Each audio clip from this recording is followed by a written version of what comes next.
अस्सलामुअलैकुम। इंग्लिश सीखने के इस सफ़र में आपका खुश आमदीद।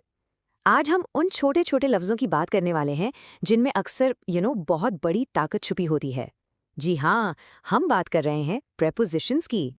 अच्छा, एक बात बताएं, क्या आप भी कभी इन, ऑन या एट जैसे लफ्ज़ों में उलझ जाते हैं? अगर आपका जवाब हाँ है, तो फिकर नॉट, आप बिल्कुल अकेले नहीं हैं। ये इंग्लिश सीखने वालों के लिए एक बहुत ही कॉमन चैलेंज है और आज हम इस उलझन को मिलके सुलझाएंगे। तो चलिए बिल्कुल बेसिक से शुरू करते हैं। सबसे पहले आखिर ये प्रेपोजिशन यानी हर्फ जार है क्या चीज़? Let's break it down. बिल्कुल आसान लफ्ज़ों में अगर समझें तो ये एक कनेक्टर वर्ड है। इसका काम है सेंटेंस के किसी चीज़ का या किसी शख्स का बाकी लफ्ज़ों से रिश्ता बनाना। इसे आप एक ब्रिज या पुल समझ लें जो जुमले के दो अलग हिस्सों को आपस में मिलाता है। तो ये छोटे से लफ्ज़ हमें बताते क्या हैं? इनका काम है हमें कॉन्टेक्स्ट देना। ये बताते हैं कि कोई चीज़ कहाँ है, या कोई काम कब हुआ, या फिर कोई चीज़ किस हालत में है। सच कहूँ तो इनके बिना ज़्यादातर जुमले अधूरे लगते हैं। चलें एक बहुत आसान सी मिसाल देखते हैं। The book is on the table. अब यहाँ ये जो छोटा सा लफ्ज़ ऑन है ना, ये हमें बहुत ज़रूरी इन्फॉर्मेशन दे रहा है। ये किताब और टेबल का रिश्ता बता रहा है। ज़रा सोचें, अगर हम ऑन हटा दें तो हमें पता ही नहीं चलेगा कि किताब आखिर है कहाँ। अब आते हैं असल मजे की बात पर। अब हम देखेंगे कि ये लफ्ज़ कितने पावरफुल हो सकते हैं। ये इतने छोटे हैं लेकिन इनमें पूरा का पूरा मतलब बदलने की ताकत है। जरा इस पे गौर करें। पहला सेंटेंस है ही इज इन ट्रबल, यानी वो मुश्किल में है। अब देखें, हम सिर्फ प्रेपोजिशन बदलते हैं। He is out of trouble. देखा आपने, मतलब बिल्कुल ऑपोजिट हो गया। सिर्फ एक छोटे से लफ्ज़ को बदलने से पूरी सिचुएशन ही पलट गई। इसी वजह से कुछ एक्सपर्ट्स इन्हें सिमेंटिक कंट्रोलर्स भी कहते हैं। सिमेंटिक का मतलब होता है मीनिंग से रिलेटेड, यानी ये वो लफ्ज़ हैं जो असल में सेंटेंस के मानी को कंट्रोल करते हैं। जबरदस्त है ना? तो अब अहम सवाल ये है कि ठीक है, ये इम्पॉर्टेंट है, लेकिन इन्हें याद कैसे रखा जाए?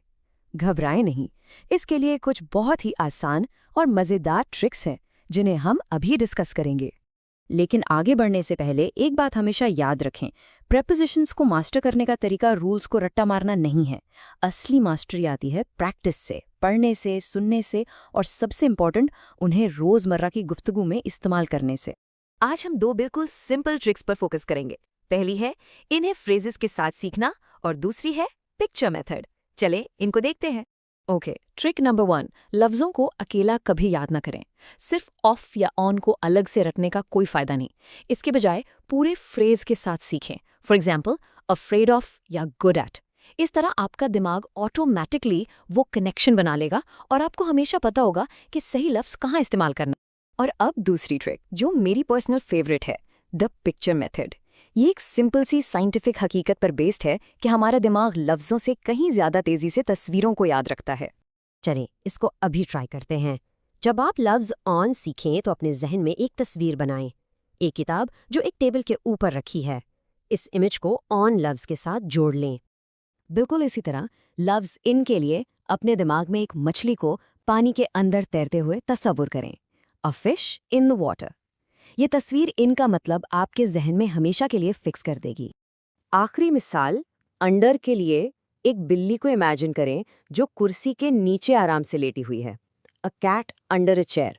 आप जितना ज्यादा विजुअलाइज करेंगे उतनी ही आसानी से ये लफ्ज आपकी परमानेंट मेमोरी का हिस्सा बन जाएंगे। तो ये थे कुछ आसान तरीके। अब आपकी बारी है। सोचें, आज आप कौन सा नया प्रेपोजिशनल फ्रेज अपनी इंग्लिश में इस्तेमाल करके देखेंगे। याद रखें, प्रैक्टिस ही सब कुछ है।